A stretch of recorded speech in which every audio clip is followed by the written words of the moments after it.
Alors bonjour et bienvenue dans une nouvelle vidéo. Aujourd'hui on va parler d'options. Donc avant de rentrer dans le détail du sujet et de dire ce que c'est l'option, on va d'abord voir comment on en est arrivé là. Donc pour expliquer, j'ai dessiné une attaque de base avec une défense en 43. Basique, l'attaque elle est en formation I. Pourquoi on appelle ça en formation I? Parce qu'il y a deux coureurs derrière le quarterback qui sont l'un derrière l'autre. C'est une formation I. Et ce qu'on va faire, c'est qu'on va dessiner une tactique de course tout à fait basique. Alors, on va dire qu'elle part à droite. Donc lui, il va bloquer lui. Eux deux, ils vont bloquer lui. Et lui, il va aller au deuxième niveau. Pareil pour ces deux-là. Lui, il va monter au deuxième niveau. Lui, il va partir ici et il va prendre la première personne qui arrive. Le quarterback, il va se retourner. Il va la donner au coureur qui va courir ici. Voilà. Donc ça, c'est une action typique de la formation I. Le truc qu'on peut tout de suite remarquer, par contre, c'est qu'on a un joueur qui est absolument pas bloqué. C'est lui. Lui, il est pas bloqué. Pourquoi on le bloque pas? Eh ben, parce que son job, normalement, en tant que défenseur, on le sait, en tant que coach offensif, c'est que son job, lui, c'est qu'il n'y a rien qui parte à son extérieur. Il faut qu'il garde le jeu à l'intérieur. Donc, on va pas le bloquer. Parce que lui, il peut pas aller faire le plaquer à l'opposé de l'action. Maintenant, si ça arrive, qu'est-ce que ça veut dire? Ça veut dire que lui, là, il fait pas son travail. C'est-à-dire que lui, là, il vient attaquer le running back, alors que c'est pas sa responsabilité. Et il va faire le plaquage sur le coureur. Donc, ce qui va se passer en tant que coach, c'est qu'on va être là et on va se dire, ah tiens, lui, il fait plus son job.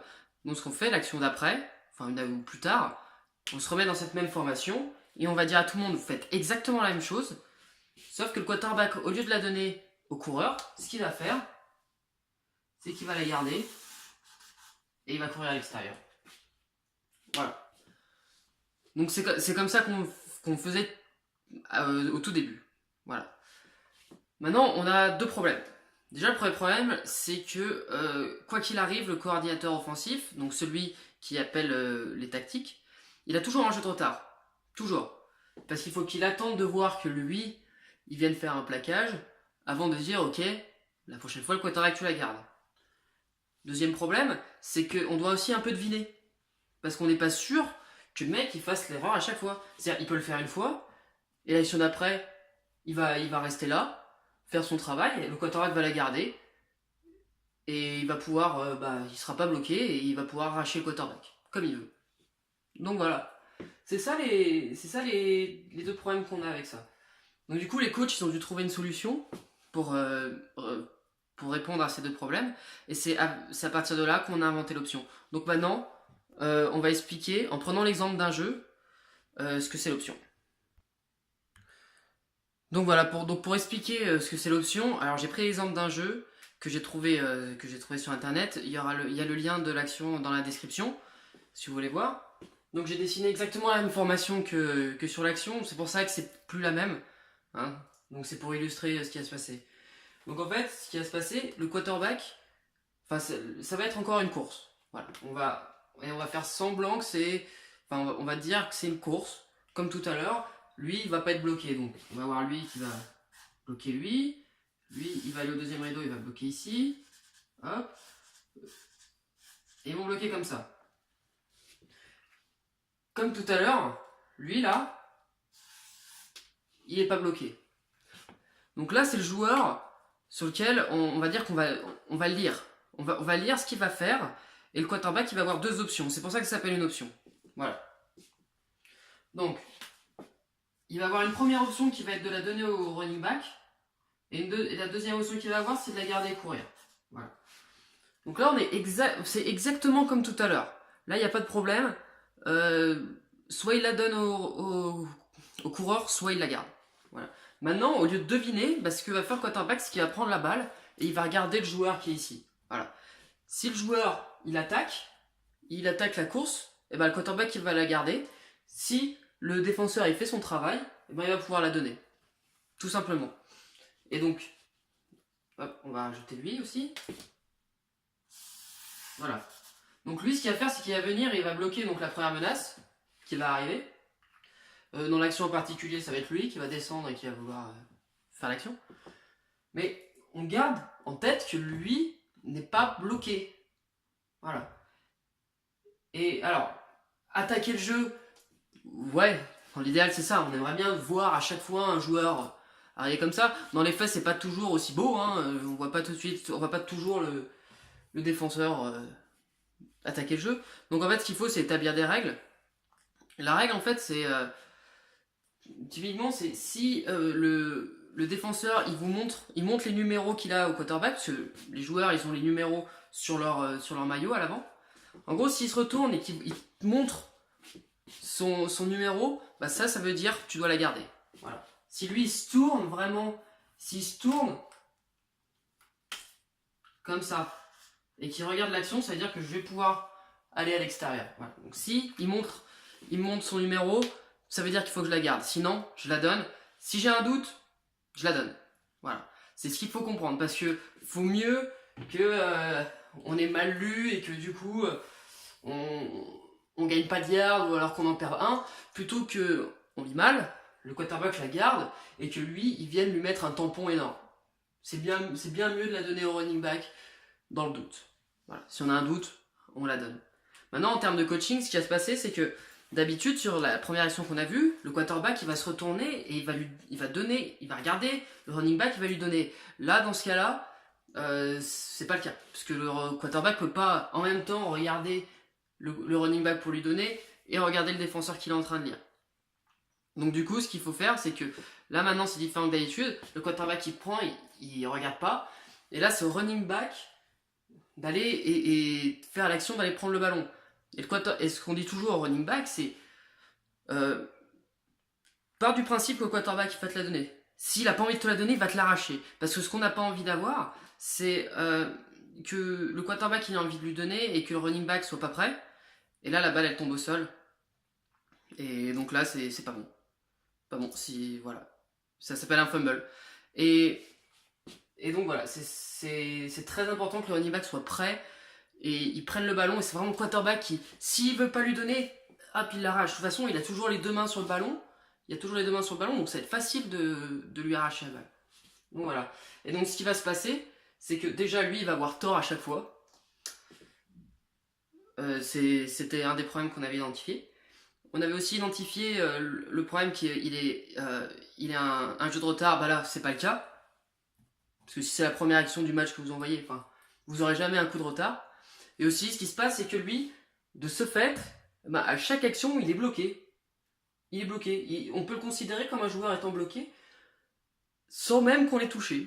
Ce qu'il fait, c'est que juste comme ça enlève un joueur de l'action. Voilà. Et donc dans l'action que j'ai mis donc dans la description, bah vous voyez bien que le défenseur il a juste une demi-seconde où il attaque le running back, le quarterback enlève le ballon et il court et il gagne plus d'une dizaine de yards. Voilà. Donc c'est ça l'option. L'option, ou read option, en anglais, parce qu'il va lire le joueur, et c'est une option. Voilà. C'est est-ce que je la donne au running back ou est-ce que je la garde. Maintenant, ça c'est un type d'option. Honnêtement, il y en a autant que vous voulez des genres d'options comme ça. Voilà. Donc ça c'est très simple.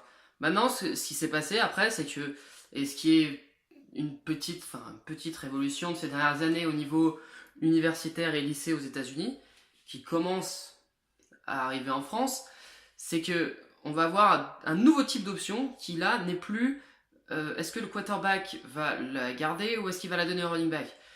Maintenant, on a inventé ce qu'on appelle les run pass options. C'est maintenant le quarterback il a le choix entre donner le ballon au running back et cette fois lancer une passe. Ce qui est plus du tout la même chose. Voilà. Donc ça, et on va tout de suite passer à la run pass option et vous montrer comment c'est. Encore une fois, en illustrant un jeu, cette fois un jeu qui s'est passé en NFL. Voilà. Alors du coup, on va voir une action donc, qui s'est passée en NFL. Encore une fois, lien dans la description. Donc, on va partir du même principe que tout à l'heure. Jeu de course, à la base. Le quarterback, il regarde et il peut la donner donc au coureur qui est là. Lui, il va bloquer lui. Ces deux-là, ils vont bloquer E2. Ces deux-là, ils vont bloquer. Et lui, il va les bloquer là. Voilà. Maintenant, ce qui va se passer, il va toujours y avoir une option. Donc, il va toujours avoir un joueur sur lequel on va regarder sa réaction et on va décider. Et le quarterback va décider ce qu'il va faire après. Donc là, en l'occurrence, c'est lui. Pourquoi? Parce que ce joueur-là, il a deux responsabilités.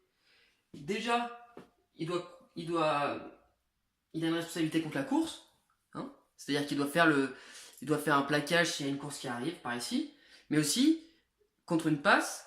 Ben là, en l'occurrence, il a une zone à couvrir. Voilà. On parlera plus tard. Enfin, je tourne les vidéos tout en même temps, donc je sais pas dans quelle ordre elles sortent, mais on va avoir une vidéo sur les couvertures de passe, donc on en reparlera plus tard. Mais en tout cas, lui, il va couvrir une zone qui est derrière lui. Et donc, il a deux responsabilités à la fois. Et ce qu'on va voir, c'est quelle responsabilité il va suivre. Est-ce qu'il va défendre la course ou il va défendre la passe?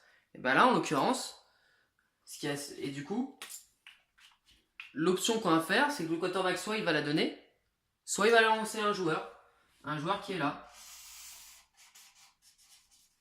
qui va partir dans son dos. Voilà. Donc si lui, il reste là, on va la donner. S'il attaque, on lui envoie dans son dos et ça fait touchdown. En l'occurrence, donc la vidéo, c'est le premier touchdown de la carrière de Marcus Mariota, qui est un quarterback en NFL qui est assez jeune, puisque la vidéo elle date de, je pense, 2014, il me semble. Et voilà, on regarde si lui il attaque. Donc ça, c'est la run pass option maintenant. Et c'est ce qui commence à arriver en France. Et c'est ce qui est en train de fleurir aux États-Unis depuis 10-15 ans peut-être. Donc voilà, c'est ça l'option. L'option, c'est prendre avantage d'un joueur qui a deux responsabilités ou alors qui fait pas vraiment ce qu'on lui dit de faire. Voilà. Run pass option. Run pass option d'ailleurs qu'on va abréger par RPO. Et voilà, c'est tout sur option. C'est tout ce que vous avez à savoir. Alors, c'est pas la seule option c'est pas la seule RPO qu'on peut inventer, bien sûr. Comme d'habitude, il y en a plein. Si le mec peut faire une autre chose, mais bon. Et donc là, dans la vidéo que vous allez voir, c'est que lui, là, il va attendre, et vous allez voir une demi-seconde où il va juste avancer un peu, et là, le quarterback, il va prendre la balle, et il va vite l'acheter. Petit point de règle. Sur les RPO, on a vu dans la toute première vidéo que les joueurs qui sont inéligibles, ils n'ont pas le droit d'avancer plus loin que 3 yards. Donc là, ce qu'il faut, quand ils bloquent, s'ils veulent aller après au deuxième rideau, donc si par exemple lui, il va aller là, et lui, il va aller là, il va falloir qu'ils attendent. Qu'ils attendent une demi-seconde. Pourquoi? S'ils attendent pas et qu'ils vont directement au deuxième rideau et que lui il lance, c'est une pénalité. Par contre, ce qu'ils savent, c'est que si la passe elle part, c'est tout de suite. Il n'y a pas de le quarterback qui va rester là et va l'envoyer. C'est soit je la donne, soit je la lance tout de suite après. Exactement dans le même timing qu'il y a la vidéo, qui est dans la vidéo, je veux dire. Donc du coup, s'ils veulent aller au deuxième rideau, ils doivent attendre 1 voire 2 secondes. Et après ils peuvent monter. Voilà. Donc si vous voulez faire des run pass option, faut bien l'apprendre. C'est-à-dire que les mecs de la ligne offensive qui sont pas éligibles, faut que vous attendiez 1-2 secondes avant d'avancer. Sinon, c'est une pénalité. Après, il y a des arbitres qui sont un peu indulgents là-dessus, mais après, si tous les arbitres sont totalement indulgents, s'ils laissent passer, ça devient même pas équitable pour la défense des fois de défendre ce genre de truc. Donc voilà. Faut bien respecter ça, l'histoire des 3 yards, du coup. Voilà. Bon bah c'est tout pour l'option, et puis on va se retrouver plus tard. Alors on pourra faire d'autres vidéos sur l'option parce qu'il y a beaucoup de choses à dire. Là, c'était juste comprendre le principe de ce que c'est une option. et introduire du coup le concept de RPO, Run Pass Option. Voilà. Donc on se retrouve une prochaine fois pour une nouvelle vidéo. Merci et au revoir.